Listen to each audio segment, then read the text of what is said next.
Maybe some of you have questions this morning. Questions about life, questions about church life, questions about the world, questions about my country to the north. When is Kim Jong-un going to fire that rocket to Boston? Well, they're still working on it. Hopefully, they will not be able to do that. You have questions. Well, I thought of some questions myself. Can I share them with you? Why aren't blueberries blue?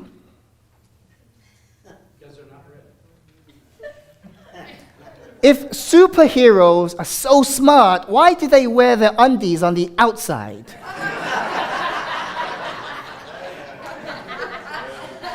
It's beyond me.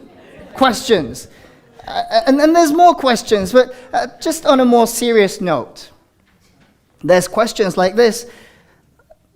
Kids, like my son, like Emily, kids in Africa, why do they have to die of starvation?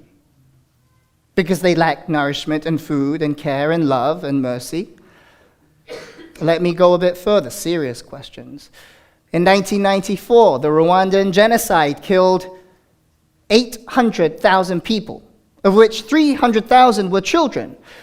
Why did that have to happen? Oh, by the way, 800,000 is almost the population of the North Shore that we are living in. Massacred. Why do bad things happen to good people?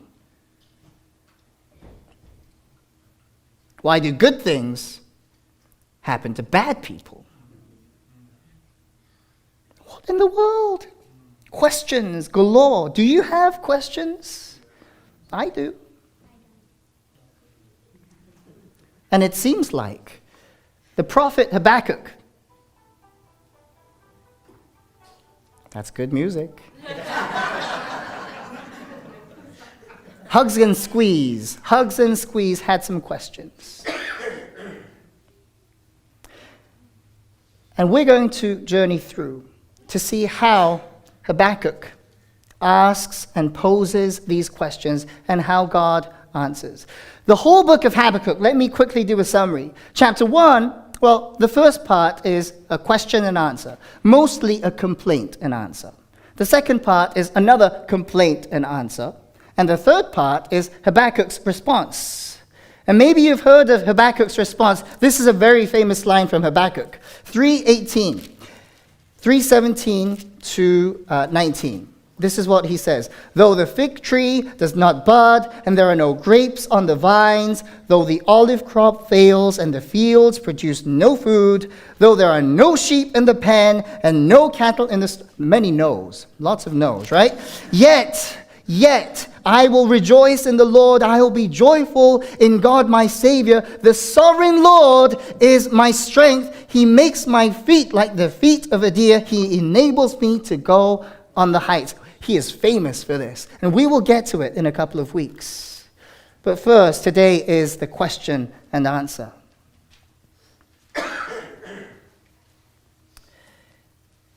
If you're taking notes, this is the first point. Number 1. Habakkuk cannot see the whole picture. Therefore, he asks questions. Do you have questions? As we already know, we all have questions.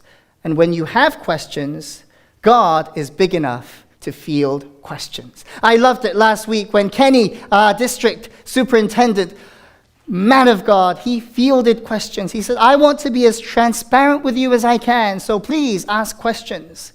And he did a good job of doing that with grace and mercy and poise. Likewise, our God, he is big enough to field questions. And what does Habakkuk say? Well, he asks 3 questions. Let's look. Verse 2. How long, O Lord? Oh my, how long? This question always comes up. When? When is this going to happen? God, give me patience now. When's this going to happen? But you do not listen. Or cry out to you, violence, but you do not save. Another question. Why do you make me look at injustice? Third question. Why do you tolerate wrong? I mean, aren't you a God who is holy and righteous and you are good in everything that you do? But there's so much going on around me that's just so wrong. Let me level with you. Imagine you're in your house, you're having a nice, let's say, hot apple cider being a fall day, and 10 people just come into your house without warning and say, this is my house. What do? You fight. So it's 1 on 10. Maybe some of you might call the police. Yep, call the police or try to grab something to defend yourself, maybe. Make more cider. Share Christ with them. I'm not going down that route today, but if they came and said, this is my house, we would say, no, it's not your house, it's where I live. And when you call the police and they say to you, what's going on? You say, we have intruders. 10 people say it's their house. And they say, oh, that's fine. Deal with it. How would you feel? Who do you call next? Ghostbusters? Who do you call? I mean, evil is such that there is just no law, no order, lawlessness. That's what's happening in Habakkuk's time in his land of Judah. He's looking around and there's violence, there's rape, there's things that should not be, murder, people taking things from one another, people trying to get on top of each other. There's just mayhem going on. And Habakkuk, with this heart of a prophet, is embracing and also wrestling with this situation. Why, Lord? How long, Lord? What is going on, Lord? And it actually sounds like complaining. Have you ever complained to God? Did you think that was a bit irreverent, so I'm not going to do that? Well, to be honest, I've been there with you. What's going on, God? I was just walking, I was doing my thing, and then suddenly you turn me around and you want me to go this way and do this. What's going on, God? What's going on? At one point in time, I used to make $400 to $500 an hour. I used to teach people one-on-one. I used to give seminars and things like that. And then all of a sudden, God turns me around into this missionary. And now I have to try my best to get food on the table for my family. But the thing is, I am not 1%, 0.1%